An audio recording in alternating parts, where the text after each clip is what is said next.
Day. So, I'm John Russell Pinakila, no? So, my topic for today nga akong i-discuss is looping statements for loop nga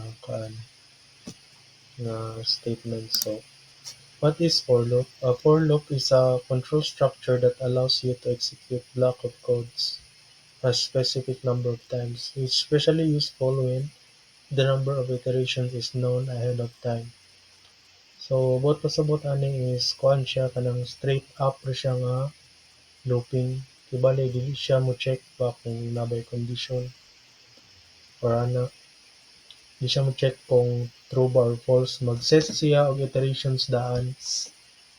Mo na ang pasabot. So, it is commonly used for counting from one number to another, repeating a task for each element in a list or array, performing repeated calculations, like for example factorial or table. So we had example for loop Python. So ang kuan ani is nag-set siya og for I with his index niya, nag-base siya og range nga initial range. Ang tawag ana niya is range nga start to stop. So both pasabot ani is mag-start siya, nag-iteration sa kadaan nga nag-start siya sa 1 tapos dapat mag-end siya sa 6. So mo na yung kasabot mag-end siya sa 6 sa akong pagbutang diri. Yung pasabot na range. Tapos siya padulong niahara po siya taman. Naka-straight up siya nga kuan dili siya pareha sa while loop o do while nga akong gi-discuss sa last topic. Nag pag-run niya, nag-initial siya count sa 1 to 5. So, giset man ako og 5. Karon akong ilisan og set, i-set na ko sa kuan sa 9 tapos i-start na ko sa 3. I mean, kuan day 3, 6. Start na ko siya sa 6. So, mo ni ang mo labas sa iya.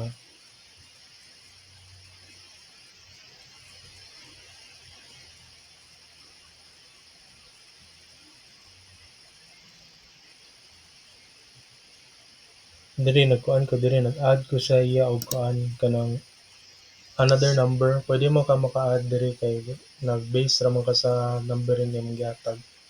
Nag-add ko diri starting from 6 niya 4. Giada na siya 4 so 8 siya. So inigran ani 6 og 7.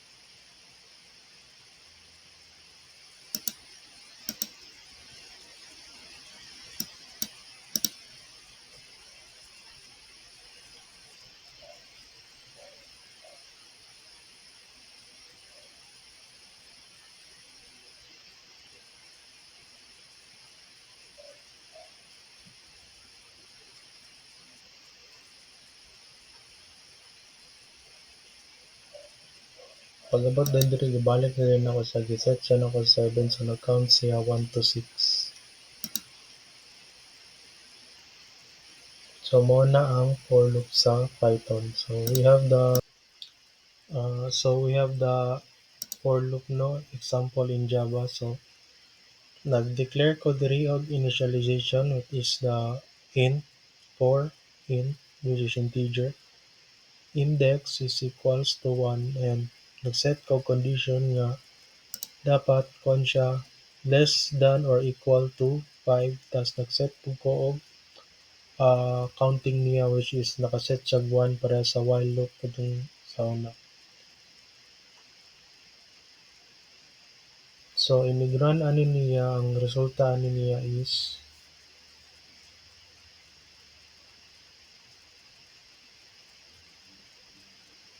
na nag-run siya up to 5.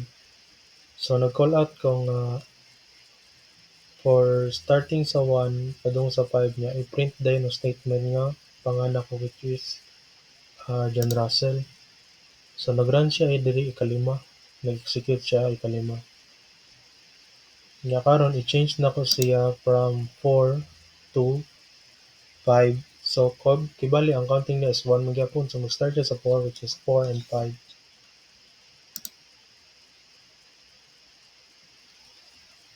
Ang purpose nila ni for loop niya is direct ra gid siya, direct iterations, direct counting.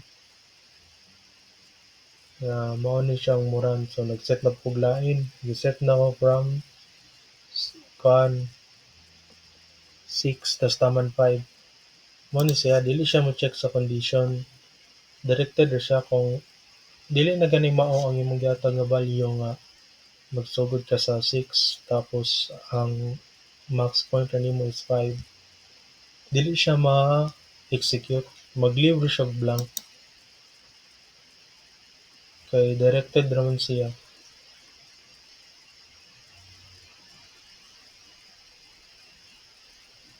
Dili na siya mo kuan, mo run siya pero blank siya. Ang kanina pod gi-change na ko siya into 2 counting. Ang kuan niya, ang update sa yung counting which is 2. So para ra gyapon sa while loop ang counting niya is 2 2 by 2. So starting from 1, 2, starting from 1 is 1 John Russell. 2, 3.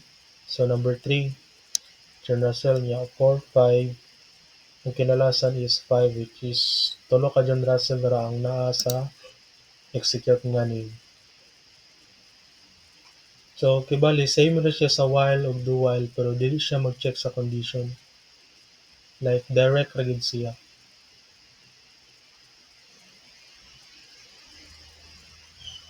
Direct ra siya nga mo-apply sa ini-execute.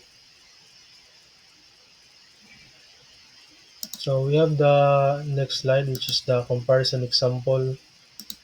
So sa comparison example dere, we have the element, the Java and Python. Ang element niya is Java Python. So ang element niya is initialization which is sa Java int siya parenthesis equals to int I index is equal to 0.